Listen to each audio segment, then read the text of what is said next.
আমন্ত্রণ জানাচ্ছি আন্তর্জাতিক সংবাদে। শুরুতে সংবাদ শিরোনাম। যুক্তরাষ্ট্রের ১৫ দফা প্রস্তাব, ইরানের ৫ কঠিন শর্ত, যুদ্ধবন্ধের নাটাই ইরানের হাতে।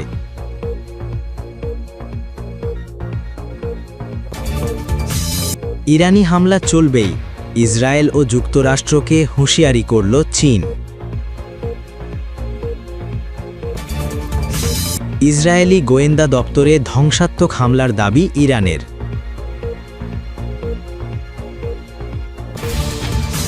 নতুন খবর ফাঁস হতেই চাঞ্চল্য, এয়ারবর্ন সেনা পাঠিয়ে ইরানকে কাবু করবেন ট্রাম্প।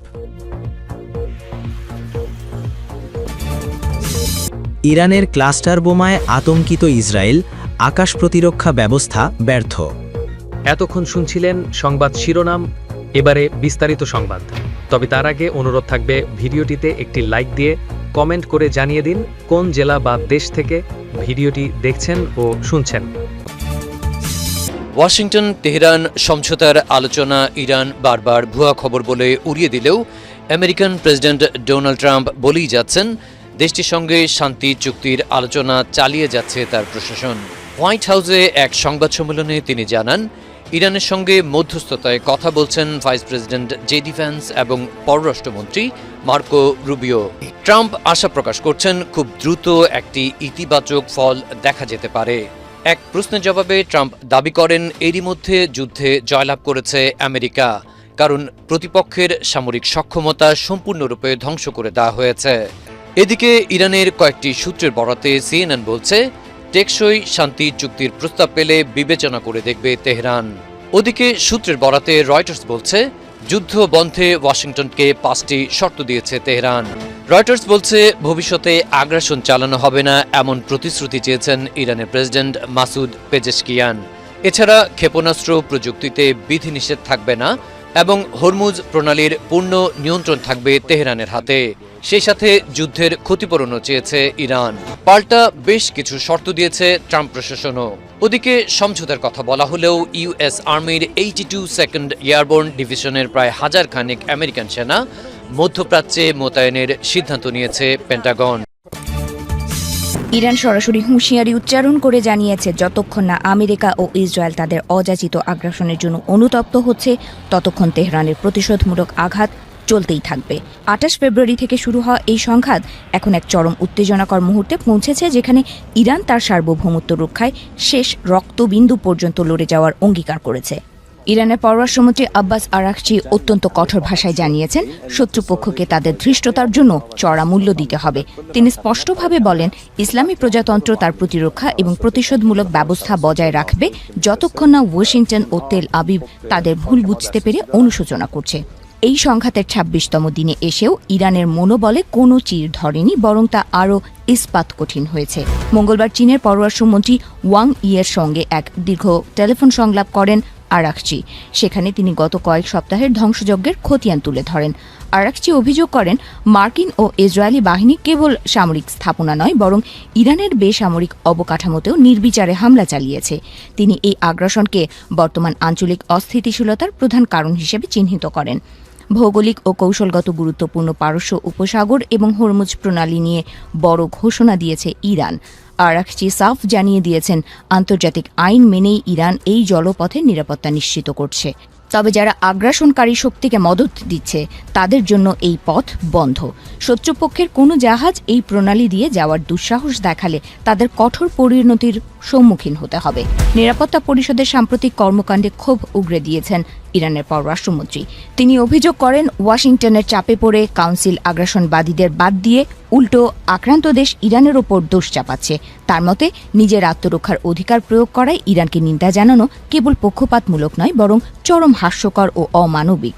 সংকটের এই মুহূর্তে বন্ধুরাষ্ট্র চীন ও রাশিয়ার প্রতি বিশেষ প্রত্যাশা ব্যক্ত করে তেহরান। আরাকচি বলেন, আমরা আশা করি বেইজিং ও মস্কো নিরাপত্তা পরিষদে মার্কিন আধিপত্যের বিরুদ্ধে রুখে দাঁড়াবে এবং যুক্তরাষ্ট্র ও ইসরায়েলের শক্তিশালী প্রতিরক্ষা ব্যবস্থা দফার কাছাকাছি সময়ে এসে বিশ্ব রাজনীতি এখন এক ভয়ঙ্কর ও অনিশ্চিত মোড়ে এসে দাঁড়িয়েছে। আকাশপথে ক্ষেপণাস্ত্র আর ড্রোনের লড়াই ছাপিয়ে এখন ইরানের অর্থনীতিকে পঙ্গু করে দেওয়ার নীল নকশা সাজাচ্ছে যুক্তরাষ্ট্র। ইরানের অর্থনীতির প্রাণকেন্দ্র হিসেবে পরিচিত খার্গ দ্বীপ দখলে সম্ভাব্য সামরিক অভিযানের পরিকল্পনা খতিয়ে দেখছে ট্রাম্প প্রশাসন।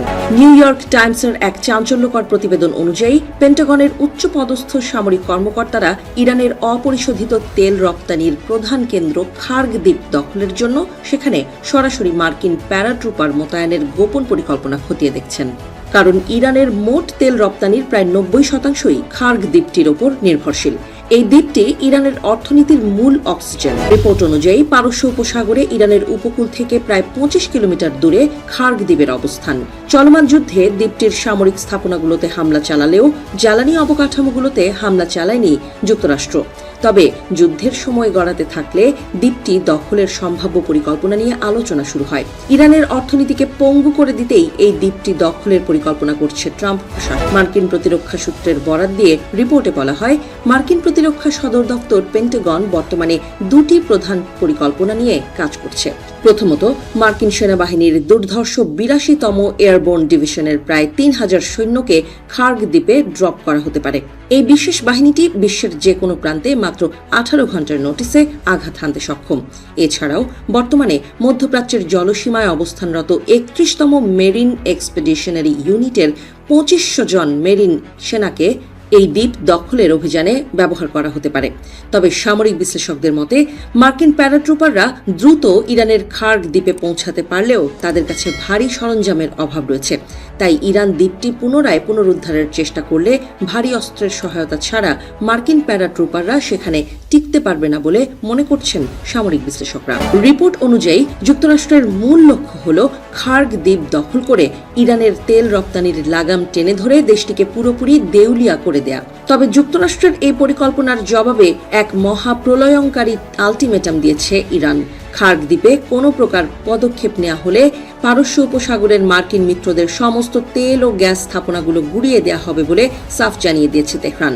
এছাড়া পুরো লোহিত সাগর ও হরমুজ প্রণালীতে সামুদ্রিক মাইন বিছিয়ে দেওয়ার হুমকি দিয়েছে তারা, যা বিশ্ব অর্থনীতিকে মুহূর্তেই স্তব্ধ করে দিতে পারে। বিশ্লেষকদের মতে ইরানকে চাপ প্রয়োগের মাধ্যমে যুদ্ধবিরতির আলোচনায় বসানোর চেষ্টা চালিয়ে যাবে যুক্তরাষ্ট্র। ইরান আলোচনায় বসতে রাজি না হলে কিংবা যুদ্ধ দীর্ঘায়িত হলে যুক্তরাষ্ট্র খার্গ দ্বীপ দখলের দিকে এগোতে পারে বলে মনে করছেন তারা। গত 17ই মার্চ ইসরায়েলের হামলায় প্রধান নিরাপত্তা উপদেষ্টা আলী লারিজানির মৃত্যু যেন শত্রুদের বিরুদ্ধে ইরানের জ্বলতে থাকা প্রতিশোধের আগুন কয়েক গুণ বাড়িয়ে দেয়। পাল্টা জবাব হিসেবে ইসরায়েলের দিকে ক্লাস্টার ক্ষেপণাস্ত্রের বৃষ্টি ঝরায় তেহরান। সেই থেকে এখন পর্যন্ত প্রতিদিনই তেল আবিব সহ দেশটির বিভিন্ন এলাকায় ক্লাস্টারের চমক দেখাচ্ছে ইরান, যা ধকল সামলাতে নাকানি চুবানি খাচ্ছে বিশ্বের শক্তিশালী আকাশ প্রতিরক্ষা ব্যবস্থা আয়রন ডোমের অধিকারী ইসরায়েল। বর্তমানে ইরানের ছোড়া ক্ষেপণাস্ত্রগুলোতে ক্লাস্টার ওয়ারহেড ব্যবহার করা হচ্ছে। ক্লাস্টার মিউনিশন হলো এমন এক ধরনের ক্ষেপণাস্ত্র যার ভেতরে একটি বড় বিস্ফোরকের বদলে অনেকগুলো ছোট বোমা বা বমলেট থাকে। ক্ষেপণাস্ত্র লক্ষ্য বস্তুর কাছে গেলে এটি খুলে যায় ও ভেতরে থাকা ছোট বোমাগুলো চারিদিকে ছড়িয়ে পড়ে। এরপর সেগুলো মাটিতে পড়ে আলাদা আলাদা বিস্ফোরণ ঘটায়। এসব ক্ষেপণাস্ত্রে 20 থেকে 30টি কিংবা 60 থেকে 80টি ছোট বোমা থাকে। একই সময়ে অনেকগুলো জায়গায় আঘাত হানতে পারে বলে ক্লাস্টার বোমায় ক্ষয়ক্ষতিও হয় বেশি। সাধারণত সেনাঘাঁটি, হালকা যানবাহন, বিমান প্রতিরক্ষা ব্যবস্থা ধ্বংসে ব্যবহৃত হয়ে থাকে এটি। গত বছরের জুনে ইসরায়েলের সঙ্গে 12 দিনের যুদ্ধেও ইরান ক্লাস্টার মিউনিশন ব্যবহার করেছিল। সেবার ইসরায়েল যুক্তরাষ্ট্রের হামলার পর থেকে ক্লাস্টার প্রযুক্তির উন্নয়নে জোর দেয় ইরান। প্রতিরক্ষা বিশ্লেষকদের মতে কয়েক দশক ধরে সবচেয়ে বড় ও বৈচিত্র্যময় ক্ষেপণাস্ত্র কর্মসূচি চালিয়ে আসছে ইরান। তেহরানের কাছে আছে শাহাব-3, ইমাদ, গাদর-1, খুররামশেহের, সেজ্জিলের মতো শক্তিশালী মাঝারি ও দূরপাল্লার ক্ষেপণাস্ত্র। তাদের ক্ষেপণাস্ত্রের ভান্ডারের নতুন সংযোজন খায়বার শেকান ও হজ কাসেম। আর সার্ফেস টু এয়ার এবং জাহাজ বিধ্বংসী ক্রুজ মিসাইলের মধ্যে আছে সৌমার, ইয়ালি, কুদস, হোভেইজেন, পাভে ও রাদ। ইরানের প্রয়াত সর্বোচ্চ নেতা আয়াতুল্লাহ আলী খামেনি ক্ষেপণাস্ত্রের পাল্লা 2000 থেকে 2200 কিলোমিটারের মধ্যে সীমাবদ্ধ রাখার নির্দেশ দিয়েছিলেন। তবে গত বছরের জুনে ইসরায়েলের সাথে 12 দিনের যুদ্ধের পর সেই সীমা তুলে নেন। ফলে ইরান এখন আরও বেশি দূরত্বের লক্ষ্যবস্তুতে আঘাত হানতে সক্ষম ক্ষেপণাস্ত্র তৈরি করছে। শুধু ইরান নয়, ইসরায়েলও বিভিন্ন যুদ্ধে ক্লাস্টার মিউনিশন ব্যবহার করে আসছে। 1978 সাল থেকে 2025 সাল পর্যন্ত বিভিন্ন সময়ে লেবানন, সিরিয়া ও মিশরের সাথে সংঘাতে ক্লাস্টার বোমা ব্যবহার করতে দেখা যায় ইসরায়েলকে।